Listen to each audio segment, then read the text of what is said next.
নমস্কার বন্ধুরা, আজ আমরা জ্যোতিষশাস্ত্রের একটি অত্যন্ত চর্চিত এবং একই সাথে ভুল ব্যাখ্যা করা বিষয় নিয়ে আলোচনা করতে চলেছি, যা হলো রাক্ষসগণ। আমাদের সনাতন জ্যোতিষশাস্ত্রে মানুষের স্বভাব এবং নক্ষত্রের প্রভাবকে বোঝার জন্য যে তিনটি গণের কথা বলা হয়েছে তার মধ্যে রাক্ষসগণ অন্যতম হলেও এই নামটি শুনলেই সাধারণ মানুষের মনে এক ধরনের ভীতি বা অস্বস্তি কাজ করে।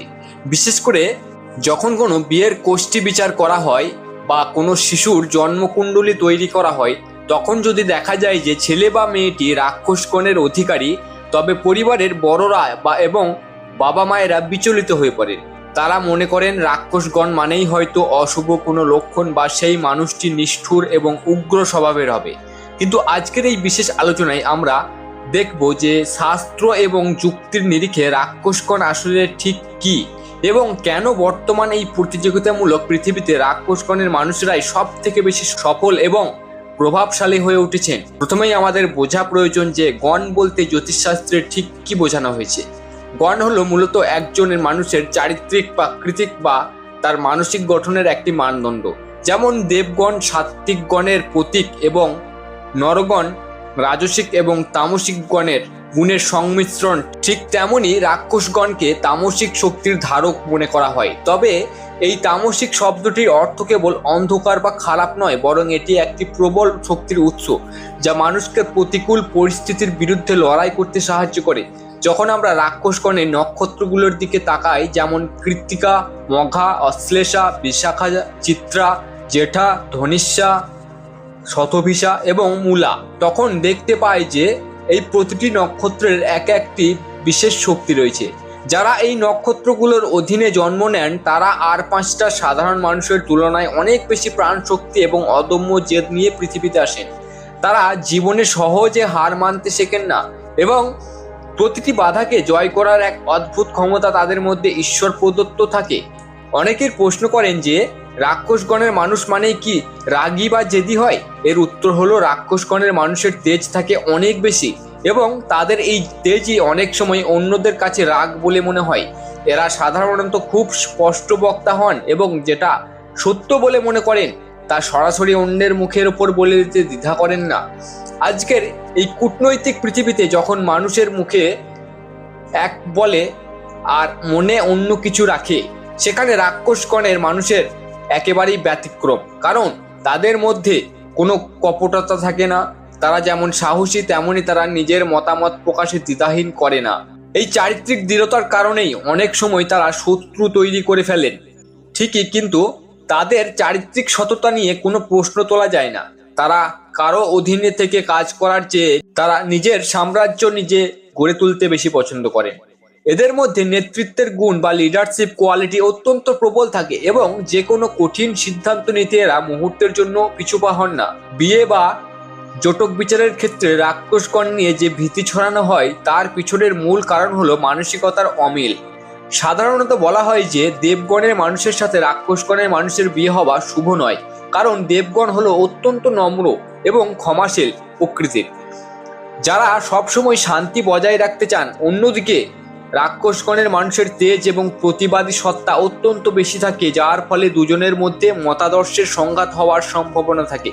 কিন্তু আধুনিক জ্যোতিষশাস্ত্রে কেবল গুণের ওপর ভিত্তি করে সম্পর্ক বিচার করা ভুল, কারণ যদি দুজনের কোষ্ঠীতে গ্রহের অবস্থান ভালো থাকে বা রাশিতে মিত্রতা থাকে, তবে রাক্ষসগণের মানুষ একজন দেবগণের মানুষের জন্য শ্রেষ্ঠ রক্ষাকর্তা হিসেবে প্রমাণিত হতে পারে। প্রকৃতপক্ষে রাক্ষসগণের মানুষেরা তাদের পরিবার এবং প্রিয়জনদের প্রতি অত্যন্ত দায়িত্বশীল হন। তারা নিজের পরিবারের উপর আসা যে কোনো বিপদকে নিজের গায়ে পেতে নিতে পারেন এবং একটি অদৃশ্য দেওয়ালের মতো তাদের সুরক্ষা প্রদান করে। রাক্ষসগণের আরেকটি বিস্ময়কর দিক হলো তাদের ষষ্ঠ ইন্দ্রিয় বা ইনটুইশন পাওয়ার। এরা খুব সহজেই কোনো মানুষের উদ্দেশ্য বা কোনো অশুভ শক্তির আনাগোনা বুঝতে পারেন। আধ্যাত্মিক দিক থেকে বিচার করলে দেখা যায় যে এদের একাগ্রতা এবং ইচ্ছা শক্তি এতই তীব্র হয় যে এরা যদি কোনো কাজ করার সংকল্প করেন তবে বিশ্ব ব্রহ্মাণ্ডের কোনো শক্তি তাদেরকে আটকাতে পারেন না। নেতিবাচক পরিবেশ বা যেখানে শক্তির ভারসাম্য নষ্ট হয়েছে তেমন জায়গায় রাক্ষসগণের মানুষের উপস্থিতি এক ধরনের ইতিবাচক প্রভাব ফেলে, কারণ তাদের প্রবল আত্মিক শক্তি নেতিবাচক শক্তি এরা গ্রাস করে নিতে পারে। বাস্তুশাস্ত্রের মতে আপনার পরিবারে যদি যে কোনো একজন রাক্ষসগণের মানুষ থাকেন তাহলে জানবেন আপনার ঘর অনেক অশুভ প্রভাব থেকে মুক্ত থাকবে, কারণ তাদের তেজ কোনো সাধারণ অপশক্তি সহ্য করতে পারে না।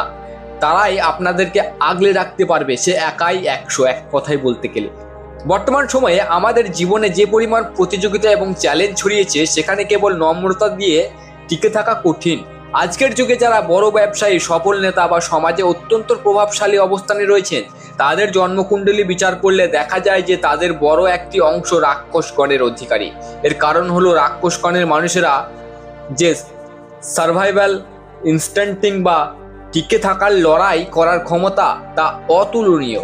তারা ব্যর্থতাকে ভয় পান না, বরং ব্যর্থতাকে সিঁড়ি বানিয়ে উপরে উঠতে জানেন।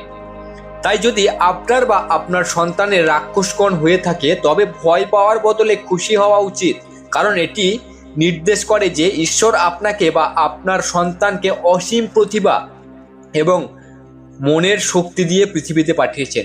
সমাজ আপনাকে ভয় দেখাতে পারে বা আপনার তেজের প্রশংসা নাও করতে পারে, কিন্তু দিন শেষে আপনার কর্ম এবং ব্যক্তিত্বই আপনাকে অন্যদের থেকে আলাদা করে চেনাবে। রাক্ষসগণের মানুষের স্বাস্থ্যের দিকেও বিশেষ কিছু বৈশিষ্ট্য লক্ষ্য করা যায়। এরা সাধারণত শারীরিক এবং মানসিকভাবে অত্যন্ত সহনশীল হন এবং ছোটোখাটো রোগ ব্যাধি তাদের চট করে কাবু করতে পারে না। তবে তাদের অতিরিক্ত মানসিক উত্তেজনা এবং চিন্তা থেকে মাঝে মাঝে নিজেকে দূরে রাখা প্রয়োজন, কারণ তাদের মস্তিষ্ক সব সময় সজাগ থাকে এবং কোনো না কোনো বিষয়ে পরিকল্পনা করতে থাকে। রান্না বা সৃজনশীল কাজেও এদের দক্ষতা অভাবনীয় হয়ে থাকে। এরা যেমন কঠোর হতে পারেন, তেমনি প্রয়োজনে তেমনি অত্যন্ত স্নেহপ্রবণও হতে পারেন। তবে এই স্নেহ তারা কেবল তাদের দেখান যারা তাদের বিশ্বাস অর্জন করতে পেরেছেন। অপরিচিত বা অবিশ্বস্ত মানুষের কাছে তারা সবসময় এক গম্ভীর এবং দুর্ভেদ্য ব্যক্তিত্ব হিসেবে নিজেদের তুলে ধরেন। পরিশেষে এটাই বলা যায় যে রাক্ষসগণ কোনো অভিশাপ নয়, বরং এটি একটি বিশেষ চারিত্রিক বৈশিষ্ট্য যা আপনাকে লড়াকু এবং সফল হতে সাহায্য করে। পৃথিবীর কোনো মানুষই জন্মগতভাবে খারাপ নয়, বরং তার পরিবেশ এবং বিচারবোধ তাকে চালিত করে। রাক্ষসগণের তেজকে যদি সঠিক দিকে বা গঠনমূলক কাজে লাগানো যায়, তবে সেই মানুষটি সমাজের জন্য এক অমূল্য সম্পদ হয়ে উঠতে পারে। তাই গণ নিয়ে ভয় কাটিয়ে নিজের অন্তর্নিহিত শক্তিকে চিনুন এবং সাহসের সাথে সামনের দিকে এগিয়ে যান, কারণ ইতিহাস করার শক্তি রাক্ষসগণের মানুষের রক্তেই থাকে। আশা করি আজকের এই আলোচনা রাক্ষসগণ সম্পর্কে আপনাদের দীর্ঘদিনের ধারণা বদলে দিতে সাহায্য করবে এবং আপনারা আপনাদের ব্যক্তিত্বকে নতুন করে চিনতে পারবেন। সুস্থ থাকুন, ভালো থাকুন এবং মানসিক শক্তিকে সব সময় জাগ্রত করে রাখুন। আর একটি কথা বলতে চাই, আপনারা যদি আপনাদের গণ জানতে চান তাহলে অবশ্যই কমেন্টে জানান। পরের ভিডিওতে আমি বলবো আপনারা আপনাদের নিজেদের গণ, অর্থাৎ আপনি কোন গণের মানুষ, রাক্ষসগণ নাকি দেবগণ, কোন গণের মানুষ, সেই সম্পর্কিত ভিডিও একটি আপলোড করা হবে। অবশ্যই কমেন্টে জানান আপনার মতামত এবং আপনি কি চান। না হলেও আপনি কমেন্টে অবশ্যই লিখুন।